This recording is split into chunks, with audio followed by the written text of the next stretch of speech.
Now, in a previous video I did mention that I was going to have to mount a mobile whip on my van. I recently changed the van to a smaller camper van. Just turn the camera around now and you can see the van, familiar van.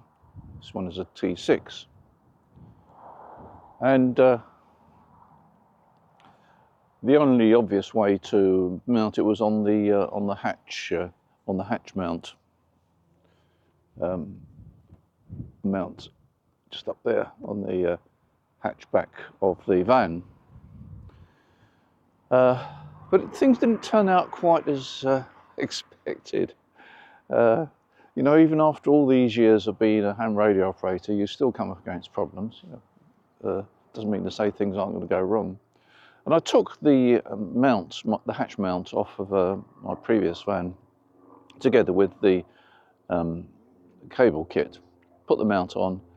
The cable kit was already on the mount. Put that on the van, and put the antenna on. Put the antenna analyzer on, and got a straight line. There was clearly something wrong. There was no resonance at all. I couldn't understand this because the system had been working on the previous van. I checked the antenna connection. That seemed to be okay. Checked the PL259 connection at the far end. That seemed to be okay. Took everything apart, put it back again, put it on the van, and still got a straight line. And that's where the standard little multimeter comes in. I checked it and I found that I've got an open circuit on the inner conductor of the coax cable. What had actually happened was where the coax cable goes into the socket on the hatch mount, that had fractured, and I suppose that it had weathered. I mean, it was an old cable actually, it had weathered, and in moving it about it had obviously fractured. So I had to then take the cable out of the mount and put a new cable in. In fact, I decided that I would actually put a new system in. I'll get a new cable and I'll get a new hatch mount. Now, over the course of years, I've had various samples sent to me, and I had a brand new hatch mounts in a packet, which I thought, ideal, I'll use this. And I took it out of the packet and I found a problem. Let me just show you on the screen the mount now as it is. You'll see that the mount has got, the surface has been well and truly scuffed by a file. When I took this mount out the packet, it was completely covered in paint. In other words, it had been sprayed. The whole mount had been sprayed. That meant to say that there'd be no connection between the earth of the coax and the vehicle, because the actual surface where the socket goes in would be insulated by the paint. It was quite heavy paint as well. And I thought, gosh, if I was a newcomer, I wouldn't have realised this. So I had to get a file out and file the surface, get rid of the paint. So the lesson is that if you're going to put a mobile mount on, do check that you've got good connectivity between the shank of the antenna and the coax cable. And also make sure that you've got a good connection between the actual mount or good connection between the shank of the antenna, in other words, the earthy bit at the base, and those four little grub screws that go into the paintwork. What actually happens on a mount is that you've got either 2 or 4 grub screws, and as you tighten those up on the hatchback, they actually pierce the paintwork. They pierce the inside of the paintwork. They need to do that to make a metallic connection, so that you must get a good metallic connection between your your hatch mount and the vehicle, the actual metal surface of the vehicle. In this case, it was a hatch mount. They were only tiny pinpricks. When you take it off, you'll just see the 2 pinpricks, but you'd never notice it. And they are on the inside, so it's not really going to cause a problem. Now, how good is a hatch mount? Because ideally, you would think that the best place for an antenna is in the middle of the roof of the vehicle, with a mag mount. There's lots and lots of people use mag mounts now. That's great. It's right in the centre of the roof of the car, and it's surrounded by metalwork, and you've got a lot of metalwork there, so you get a pretty good earth. With a hatch mount, you may be forced to do that, as I am, because I've got a fiberglass roof. So you would think, well, is there enough metal? Well, actually, I think there's plenty of metal, actually. Let me explain. This is the hatch of my van. Now, I've no idea whether there's a good connection between that metalwork there, and that metalwork there. There may well be, but it doesn't actually matter that much, because you've got so much of this hatch very, very close in to this surface, which bends around there, of course. It's rather like having a mag mount. If you take a look at the whole of the hatchback and how it's very close to the rest of the metal on the car, then you've probably got a very good RF earth connection, because you've got a lot of capacity there.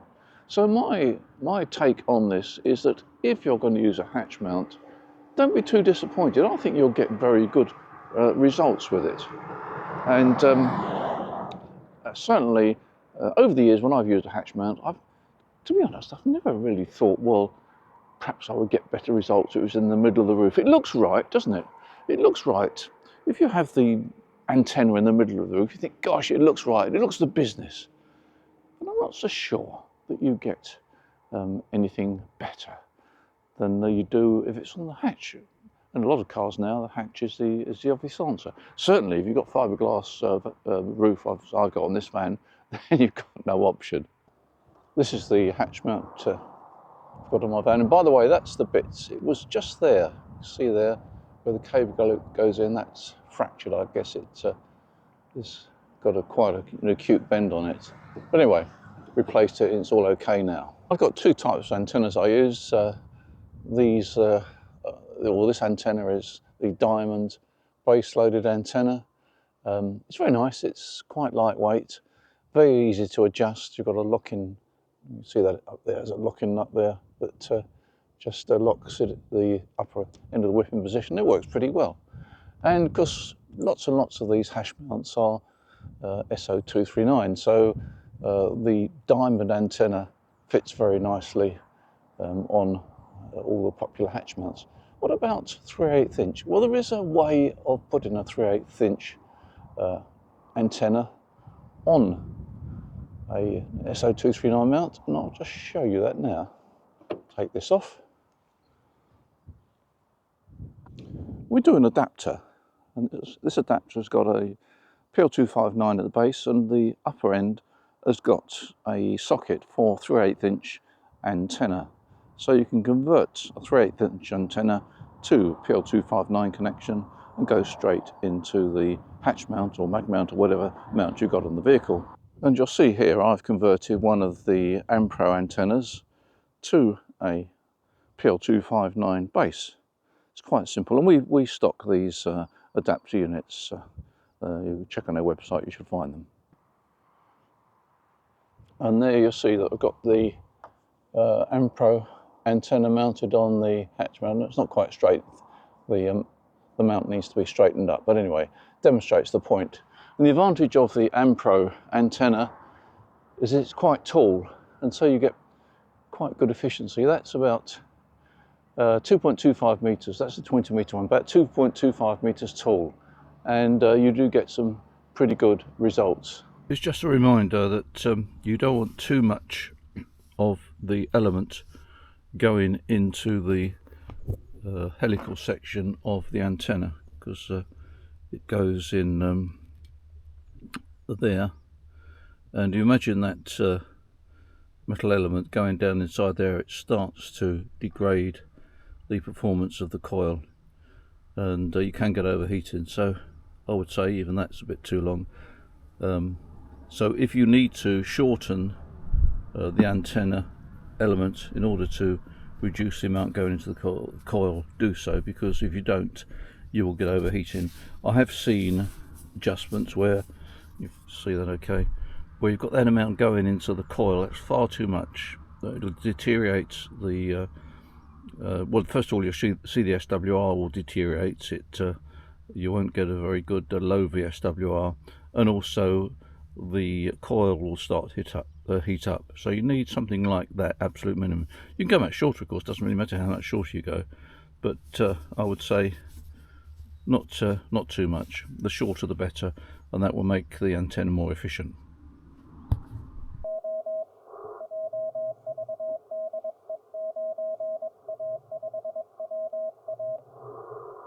HA7TM, good afternoon, signal report 59, handle STB, Tango, India, Bravo, India, QSL?